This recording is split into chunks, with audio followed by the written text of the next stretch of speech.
up, everybody? My name is Amy, and this is the Ruby Pearl Clamper True Crime Podcast.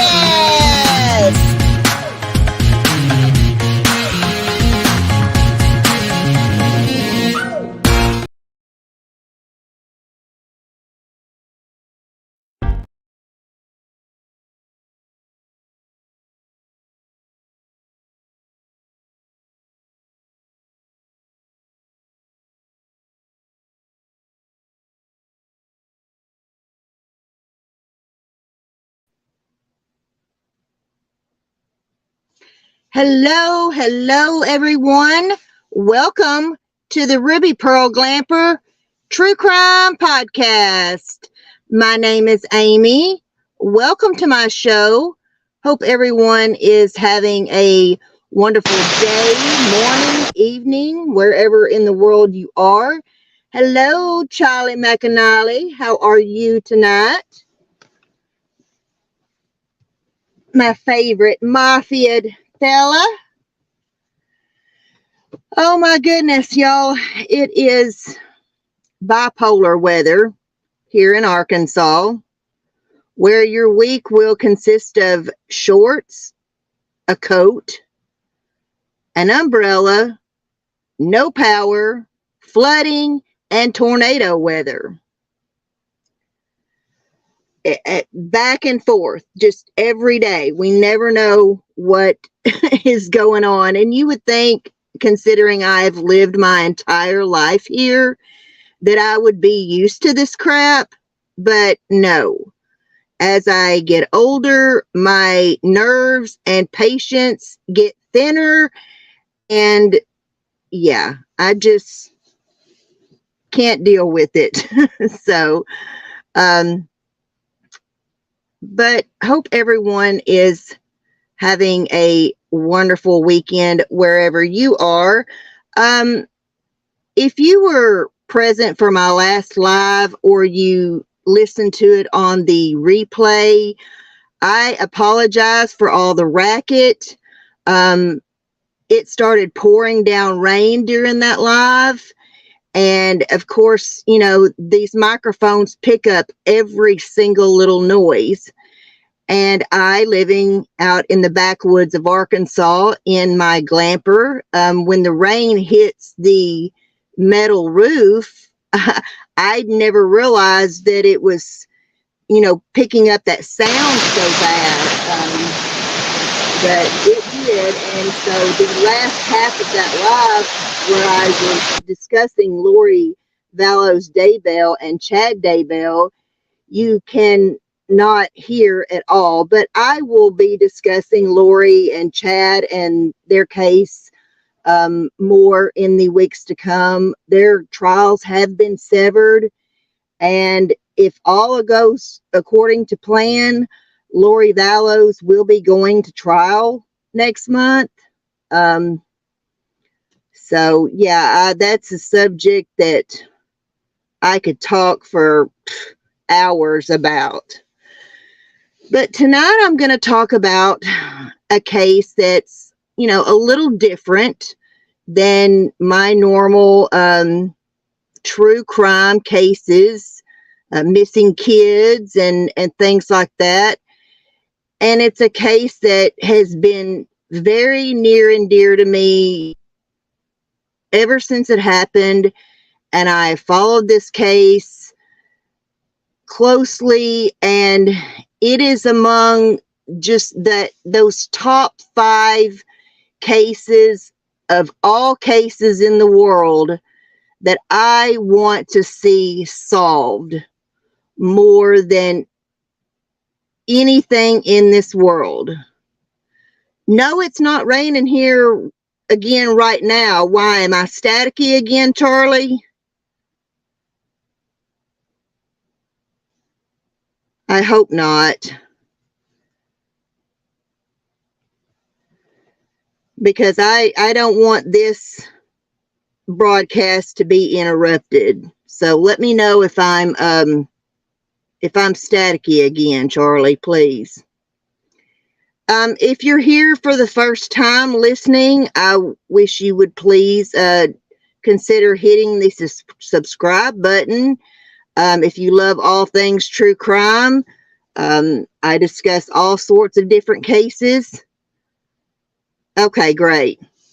And please hit the like button, because that helps me get into the little thing on YouTube called an algorithm, and it pushes out my videos more and to more people. So tonight I am going to talk about Missing Malaysia Airlines 370. MH370 is a plane that disappeared on March the 8th, 2014 on a routine flight from Kuala Lumpur, Malaysia to Beijing, China. It was piloted by Zahari Ahmad Shah, and the plane lost primary radar contact somewhere over the South China Sea in what is a dead zone in between Malaysian airspace and Vietnam airspace. The plane lost primary radar contact, and it is believed to have made a left-hand turn west back over Malaysia, over Penang, turned north up the Strait of Malacca, up into the Adamean Sea, where it lost secondary radar, and then the plane is believed to have turned south, where it flew for many hours until it crashed somewhere in the southern Indian Ocean when it ran out of fuel. It is believed to be somewhere in what is known as the Seventh Arc, which is several miles off the coast of Perth, Australia. Now, I have followed this case for 9 years now, and I've spoke with many aviation people on Twitter over the years. A lot of people interested in this case. A lot of people have done their own research and put their skills that they have into trying to find this missing airplane. And I am no aviation expert by any means. I'm no mechanical engineer expert. I'm no pilot, no math genius, nothing like that. What I am is a true crime enthusiast, and I, follow true crime cases and do research into solving the case. And while this case is, a little more different than the normal cases, what I have done is, take my knowledge and apply it as if it were a criminal case that happened, here on the ground, and tried to figure out what happened. I've watched every special that has been made, every documentary, every docuseries, every video that has been made about the disappearance of MH370. I am also a Mayday air crash investigation junkie. I have seen every single season and every single episode of Mayday air crash investigation. So on the 9th anniversary, on March the 8th, 2023, a new docuseries was released on Netflix, and it's called MH370, The Plane That Disappeared. And, you know, this new docuseries explores 3 different conspiracy theories. 3 different theories that people believe may be the answer as to what happened to MH370. The plane has never been found. Some debris has been found on the coast of Africa and in the islands there off the coast of Africa, which I will get to in this. But the main fuselage of the plane has never been found, and there has been multi-million-dollar searches done for this plane. But this new docuseries covers 3 of the theories that may have happened to MH370. And I want to talk about those 3 theories and just kind of give my thoughts and opinions on those. Now, everyone who has followed this case, the 2 biggest theories that everyone pretty much believes is that either the pilot, Zahari Ahmad Shah, committed mass murder and took his own life. The other theory that is believed is that there was a fire on board causing catastrophic mechanical failure, and the plane went completely off course and flew similar to the way Helios did as a ghost flight. That is the theory that I go with, that there was a catastrophic failure with a fire on board, and that everyone on board lost consciousness and the plane flew until fuel exhaustion, with everybody suffering from hypoxia. Now, it's not the most popular theory, so, please, I know everyone has their theories, so please, don't be ugly to me for what I believe. But, this man, Zahari Ahmad Shah, if he were here on Earth, he is allowed a trial by a jury of his peers. He is innocent until proven guilty, and I myself just cannot convict a man, especially a man who can't even defend himself, who's not even here to defend himself, on nothing but circumstantial evidence. I just can't do that. I can't accuse a man of killing 238 people plus himself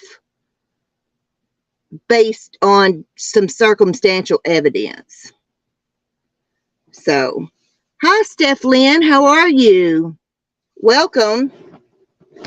So let's go over the new docuseries on Netflix and talk about the 3 different theories that are discussed in this new docuseries. The first one is the pilot. And as I just said, the pilot, Captain Zahari Ahmad Shah, had been flying for Malaysian Airlines for several years. He was a captain, and that particular night he was training the co-pilot, And that co-pilot, Farouk, that was to be his final training on the Boeing 777-200. So it is believed that when the plane entered this dead zone between Malaysian airspace and Vietnam airspace, that Captain Zaharia Ahmad Shah turned off the radar contact where it shows on air traffic control where the plane is located. It is believed that he turned it off, that he made a sharp left and turned back west, went back over Malaysia, turned up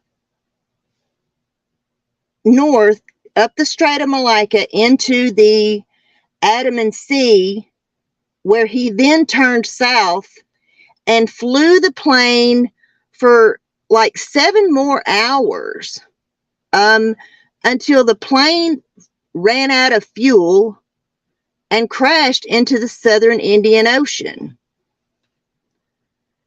Now you are probably wondering, why on earth would this man do this?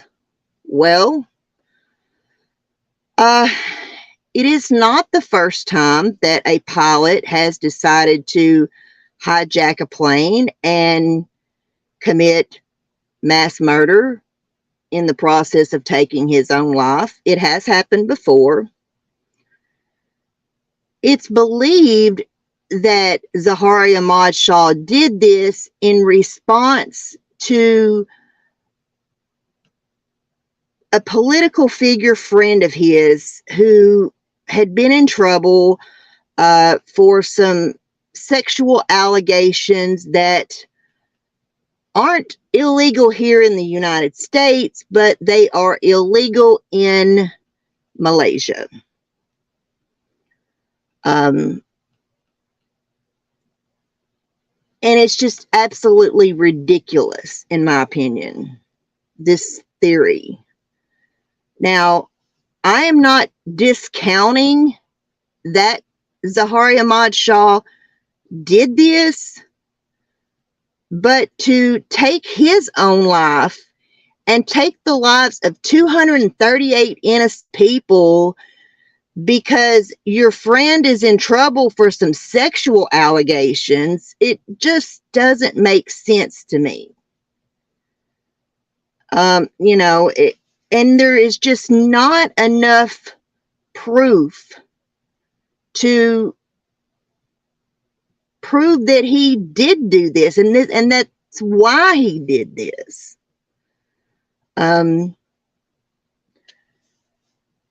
Zaharia Ahmad Shah, by all accounts, was known to be a wonderful man. He loved flying. He loved his family. There's just no clear sign of him being the S word. There's no pre-signs that he was depressed enough to take his own life, and there's just no real evidence to prove that he was any kind of an extremist when it comes to politics. So it's just hard for me to buy that theory. Now, stranger things have happened, and sometimes people don't always leave behind a note when they're going to take their own life, but most people, when they do something in response to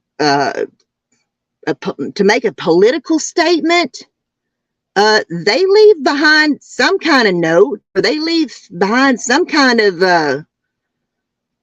evidence that, hey, I did this because y'all did this, and I don't like it. But, there's just nothing out there to say that he did this. So I myself just cannot stand here and convict a man of killing 238 people with just a little bit of circumstantial evidence. And unfortunately, we may never have any real evidence of what really did happen, because it's been 9 years now and this plane has not been found, and where it's believed to be is just, it's not an easy search. 4 kilometers down in the depths of the Indian Ocean, Southern Indian Ocean. So, but one thing I learned in part 1, titled The Pilot, is a lady named Cindy Hendry. She is from Florida. She is a volunteer satellite image researcher. She worked for a company called Tomnod, which is now defunct. But she got online and started searching through satellite imagery of the South China Sea, and found what she believed to be pieces of the airplane. And I knew that there were satellite images out there that were of pieces, debris, believed to be from MH370, but the ones that I saw were from satellite imagery from the Southern Indian Ocean, where the plane is believed to have crashed in the 7th arc, just to the east of the crash site. For some reason, I totally missed these photographs that this Miss Cindy Hendry found in the South China Sea. And apparently the reason why is because she tried to call everyone and contact everyone that she could, and say, hey, I found these photos and I found what looks to be this and that, and everyone ignored her. So, that's possibly why I missed that, little piece of evidence. Also, in the South China Sea, there was a man named Mike McKay, who was an oil rigger. Who claims that he saw MH370 catch fire, and the flames rapidly went out. He was on a Kiwi oil rigger in the Gulf of Thailand, just off the coast of a little town right outside of Ho Chi Minh, and that is the air traffic control that Zaharia Ahmad Shah was supposed to contact when he got into Vietnam airspace. So this man, swears he saw the plane from his oil rigger and saw it on fire. So, it, you know, what did this woman see? What were these photographs that she found in the South China Sea? What were these photos of? You know, and I find it kind of odd that she was ignored because, you know, that's where they first started searching, and that is where, you know, the plane first lost radar contact. So, you know, that was a new piece of information for me that, you know, I found very interesting. And, you know, and I now wonder what in the world could that be that she found? Okay, so the second portion of the docuseries is titled "The Hijack." And this is a theory that was put out by Jeff Wise. Okay. This is a theory put out by Jeff Wise, who has been, you know, I'm well adversed in who Jeff Wise is. Followed him on Twitter, you know, because he was, you know, so into this disappearance of this plane, and I've, you know, read his tweets and heard his speeches and different things, and needless to say, this part of the docuseries now gives me a complete picture of why everyone on Twitter thinks Jeff Wise is a fucking idiot. Didn't always quite get it, you know how men can be, you know, but yeah, now I understand why everybody has called Jeff Wise a fucking idiot. His theory is that Russians got down into the part of the plane where the brains of the plane is, all the mechanical stuff in the plane, and that they accessed it from a hatch that is underneath the carpet in the first class section of the plane.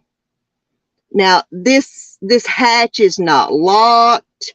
Any Tom, Dick, and Harry sitting in first class can pull the carpet up and access this hatch and go down into the brains of the plane and fuck with all the mechanical shit and pull plugs and cut wires and, you know, just do whatever.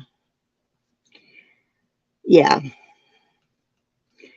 And his claim is that Russians took it over, okay, and flew it to Kazakhstan,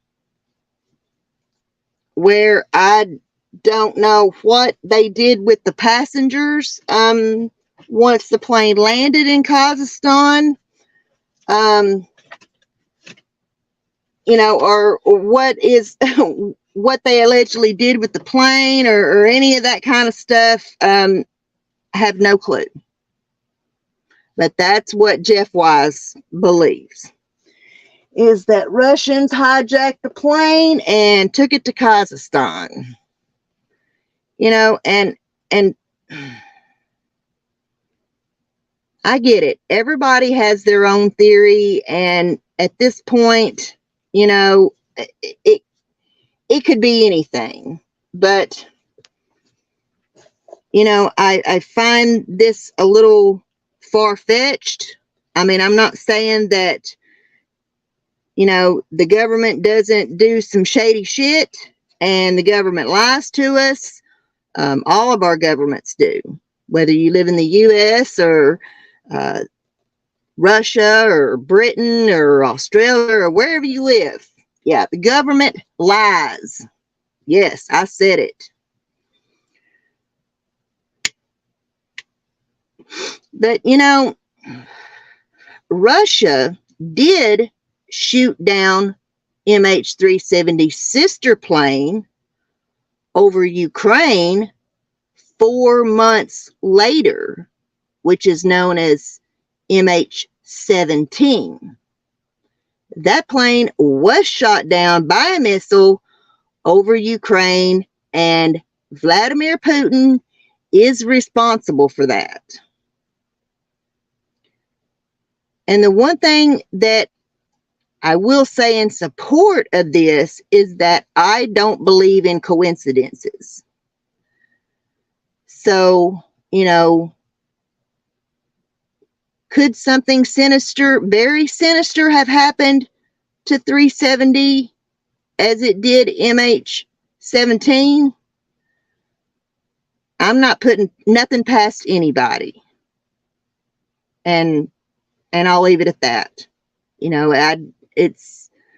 I just don't believe in coincidences. And 2 Malaysian airplanes gone in a span of 4 months. There's something fishy about that. So, that I will say that.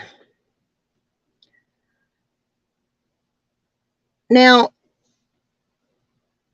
the third part is called the intercept. And before I get to talking about that part, the third part of the docuseries, I wanted to talk about some other things involving MH370. There was 487 pounds of lithium-ion batteries aboard MH370. There was a bunch of walkie-talkie chargers and accessories and different stuff that were sort of, secretly put on the plane in the cargo hold under some mysterious circumstances. And it did not go through security screening, and there were no inspections done at Kuala Lumpur Airport. This stuff was just sort of secretly loaded onto the plane, escorted in the, middle dark of the night, and, secretly put on this plane. Now, here I have to question whether or not, the pilot has to know before he takes off. He has to know, the weight of what's on his plane, and to make sure that, everything is according to, what it should be. Otherwise, you can run into issues where the plane can't take off properly. If it's got too much weight on it, it will not fly properly.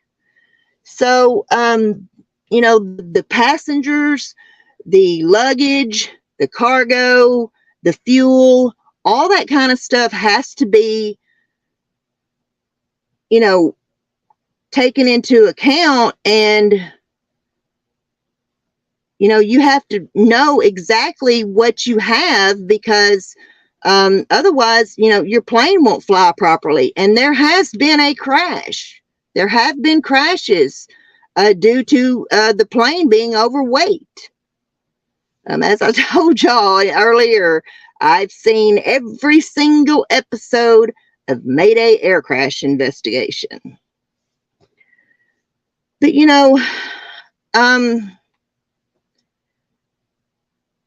it has, been said that these lithium ion batteries and walkie-talkie chargers and accessories and all this stuff that was going to China pissed the U.S. off. The U.S. did not want this stuff going to China. And what all that's about is a story in and of its own that, I'm not going to get into. I'm not real well adversed in it. I just know that, these batteries and chargers and accessories and all this stuff, it was supposedly the U.S. was pissed off about it. And, the circumstances of which this stuff was secretly, put onto the plane and didn't go through security screening, and, there was no inspections done on it. Anything is possible. There is certainly room for sabotage, or a bomb or anything, to be secretly snuck on to the plane. When stuff don't go through security checks and screenings and stuff, things like that can happen. So I wanted to make note of that. And I also wanted to talk about Blaine Gibson. There are people who like Blaine Gibson. There are people who don't like Blaine Gibson. I, for one, have no problems whatsoever with Blaine Gibson. As a matter of fact, if I had the health and the finances to have been able to go with Blaine Gibson and search all these beaches off the southern coast of Africa and all the islands off the coast of Africa in search of debris from MH370, I would be right there next to him. Let me be clear about that. I, for one, love Blaine Gibson. I think what he did and his services and what he volunteered to go and do is beyond admirable. And, I would, if I were able to, I would have certainly loved to have been right there next to him, searching for debris and searching for pieces of MH370. He is the one who has recovered most all of the pieces that have been found on those little islands and on the along the coast, southern coast of Africa. So Blaine Gibson is a hero in my eyes. Now, some of you listening to this may have your issues with him. And I was floored, actually, when I heard some of the things that were said about Blaine Gibson in this docuseries. He has been accused of being a United States spy, a Russian spy, a Chinese spy, a Australian spy. He has been accused of being a spy for every country, and his involvement in recovering this debris has been nothing but sinister. And he is a spy for the government. That is horseshit. Complete horseshit. I will never believe that. As I said, I think what Blaine Gibson volunteered himself to do is beyond heroic and admirable. And I would have loved to have been there with him. This is why I do what I do. Because I want to help people. I want to help solve cases. I want to help people find their missing loved ones, whatever the situation is. So I think that Blaine Gibson is a hero. However, when we get to the third part of the docuseries, which is called, it's titled The Intercept. This is another conspiracy theory. And it is put out there by a lady named Florence DeChange. And she believes that the U.S. government tried to intercept this airplane out there in the middle of the South China Sea, in this dead zone between Malaysian airspace and Vietnamese airspace. She believes that these special kind of airplanes tried to intercept the plane and stop it from going to Beijing, China, with all of this stuff on board, these lithium-ion batteries and walkie-talkies, chargers, etc., blah, blah, blah. And when Zahari Ahmad Shah would not respond or would not cooperate with these people trying to intercept the plane, I guess, I don't know what, I never really understood what she thinks they did to the plane.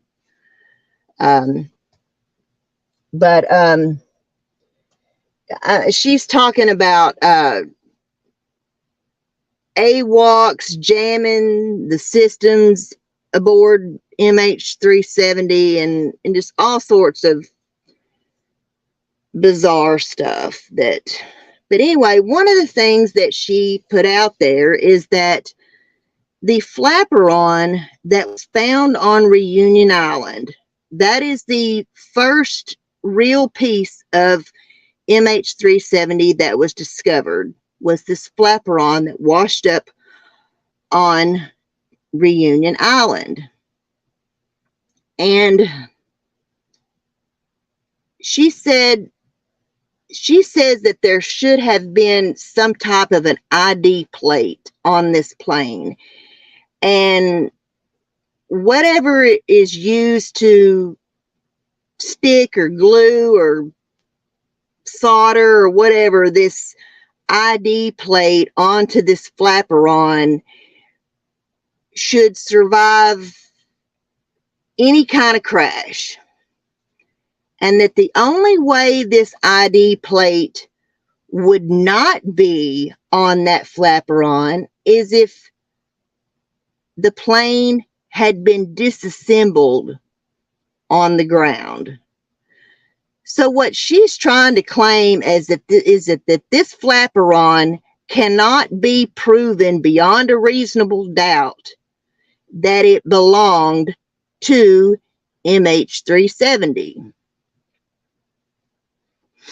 Even though there were other numbers on the flaperon that did prove it belonged to MH370, she, wants to claim that there's no proof beyond a reasonable doubt. Therefore, putting out the theory that all these pieces that were found along the coast of Africa and on these little islands and stuff out in the Indian Ocean could have come from any airplane. And I even read one article where someone was trying to push the theory that the pieces that were found on these islands and stuff actually came from MH17, the sister plane that was shot down 4 months later over Ukraine. That they took pieces from that plane and flew down into the southern Indian Ocean and I guess dropped them off into the ocean and let them float up onto all these, banks and stuff and beaches and to be found as if they were from MH370, saying that these pieces were planted, so to speak. And this again goes with the theory that the United States government is responsible for all this, and they're covering it all up. So, it's and let me I want to mention Mike Exner, who was in this documentary. Mike Exner is a great guy. He's very knowledgeable. He is a part of an independent group who has been studying the crash of MH370. And, he's just, he at one time, worked along with Jeff Wise. But then when Jeff Wise went off into La La Land with his theories, he just sort of kind of cut all ties with him. So, Mike Exner is sort of the innocent bystander in all this, and he is the one, he and Blaine Gibson basically are the ones that, look like they're the only ones that know what in the hell they're doing or talking about through this whole docuseries. All in all, this docuseries, every time I watch any kind of, videos or specials or documentaries or anything that's done about MH370, I learn something new. But at the end of all of them, still left with the question, where is MH370 and what happened to MH370? Hey, OOTU, how are you? We're still left with no answers. And the families of these loved ones, in my opinion, the worst cases that I follow in true crime are the cases that are not solved. They're the kids who are never found. They are the people that are never found.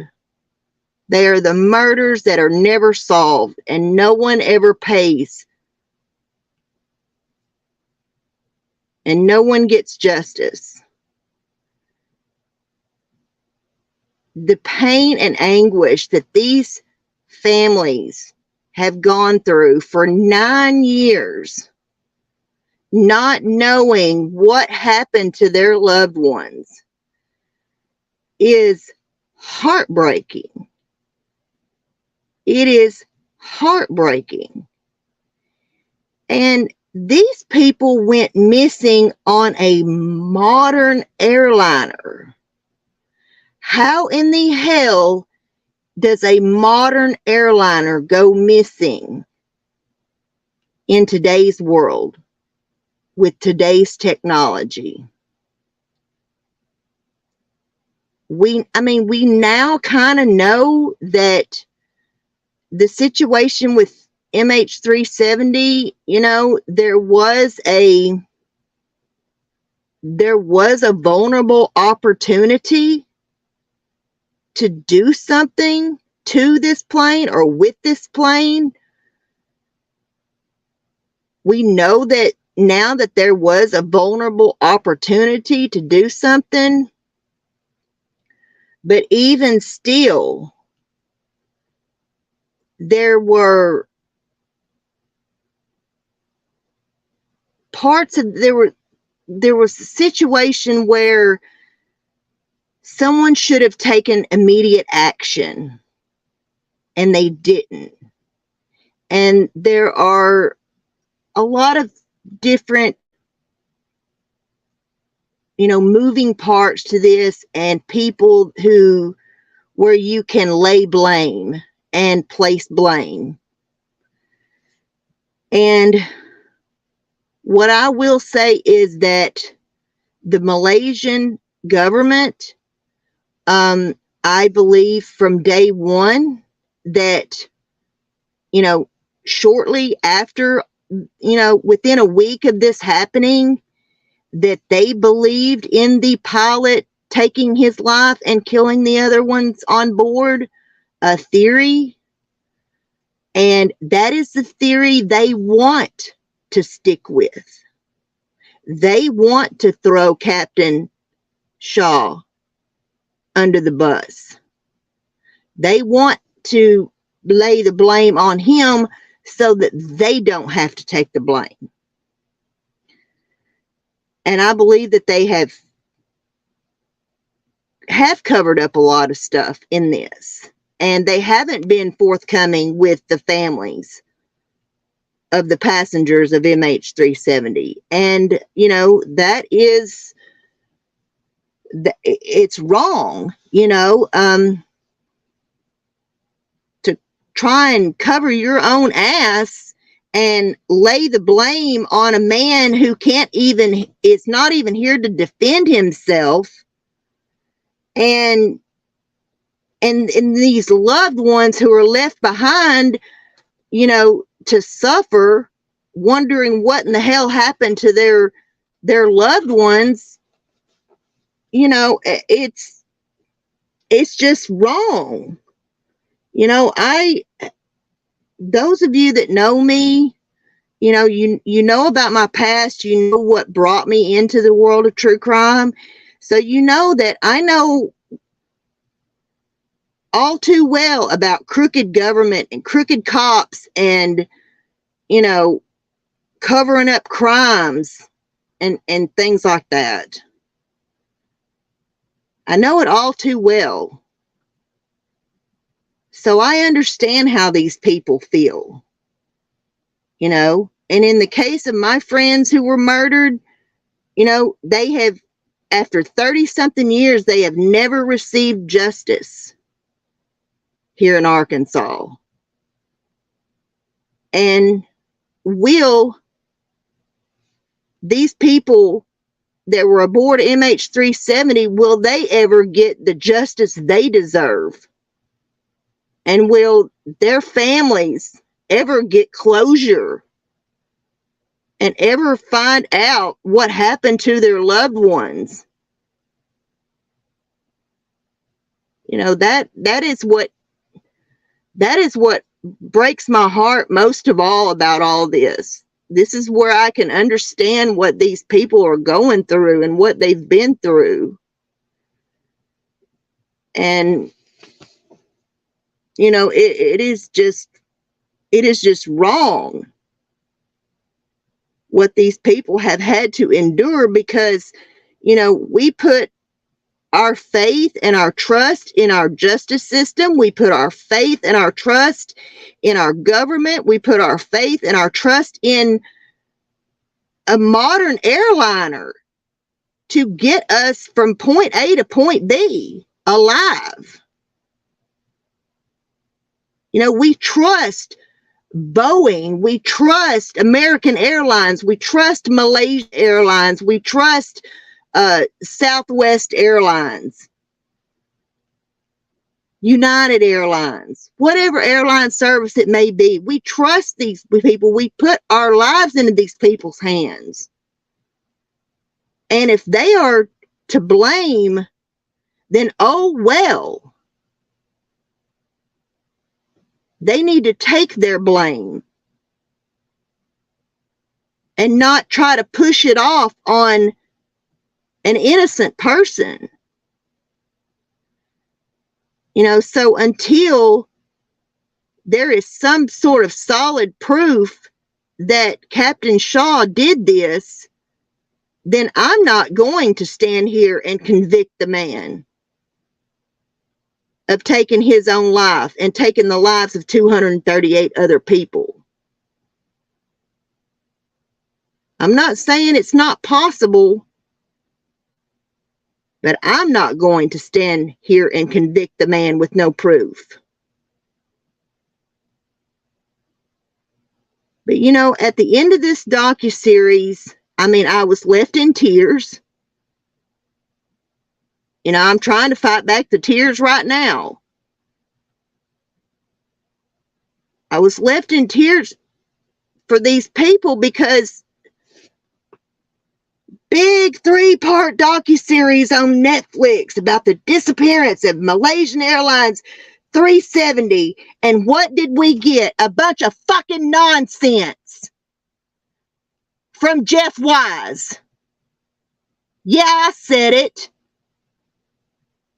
A bunch of crazy conspiracy theories of Russian spies and bullshit.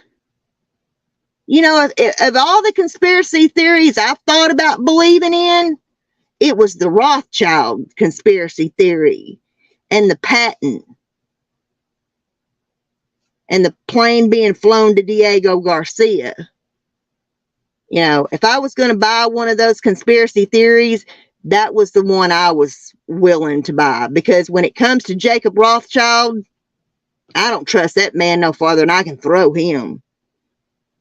I don't feel that he is beyond anything. So, you know,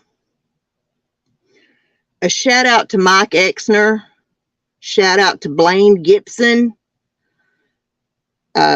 You know, shout out to the lady, Cindy Hendry from Florida, who was a volunteer satellite image researcher. You know, I commend you for all that you've done and what you put into this docuseries. But Jeff Wise, you need to go on with that crazy shit. I mean, I'm sorry, if it hurt me and it pissed me off, I can only imagine how these families felt.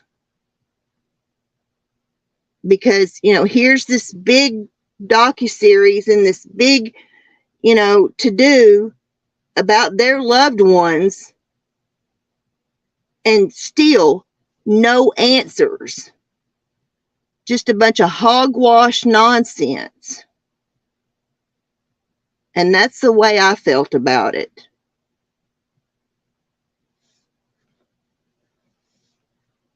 You know, I'm not, like I said, I'm certainly not beyond, you know, government conspiracy, because I know it all too well. I've lived it firsthand right here in a little town in Arkansas in the United States.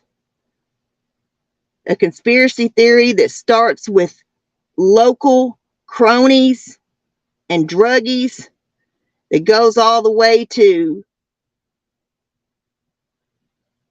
a smuggler pilot named Barry Seal and Roger Reeves, to Governor turned President Clinton, George Bush, the CIA, Iran-Contra.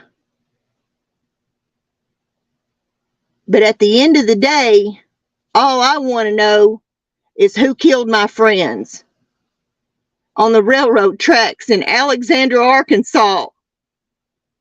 I don't give two shits about George Bush or Pablo Escobar or Barry Seal or Bill Clinton. And I don't think these people who are the families left behind of these people aboard MH370 care anything about Russian spies and government conspiracies and all that hogwash. They want to know what in the hell happened to their loved ones and why it happened. They want closure. I mean, I'm sure it's beyond, comprehension that they will ever be able to bury their loved ones. But at least knowing what happened to them and why will give them some kind of closure. And I hope someday, it may not be while I'm still here on Earth, it could be 80 years from now. It took 80 years to find the Titanic. It could be 80 years from now that someone finally does find MH370.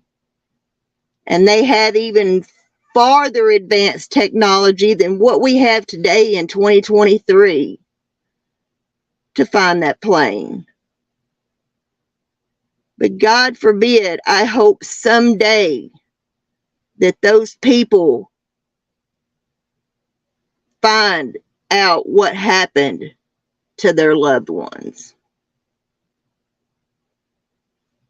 And, that's really all I have to say. Does anyone have any questions? Anything that they want to know? I'm certainly not sponsored by Netflix, but do go and watch the new docuseries on Netflix titled MH370, the plane that disappeared. And because maybe you'll get some understanding as well as to what makes me so upset. Why I had, gained a little bit of new knowledge from this docuseries, I was still left with, well, you still haven't told me anything that will put these people one step closer to finding their loved ones. And there's talk all the time about trying to, do another search. Ocean Infinity has talked, and there's been, new research that has been put into it, trying to pinpoint exactly where, to search. But until the Malaysian government has said that, until there is something that really lights a fire under their rears, that, they're not going to condone any further searches, because there have been, multi-million dollar spent already on search. But,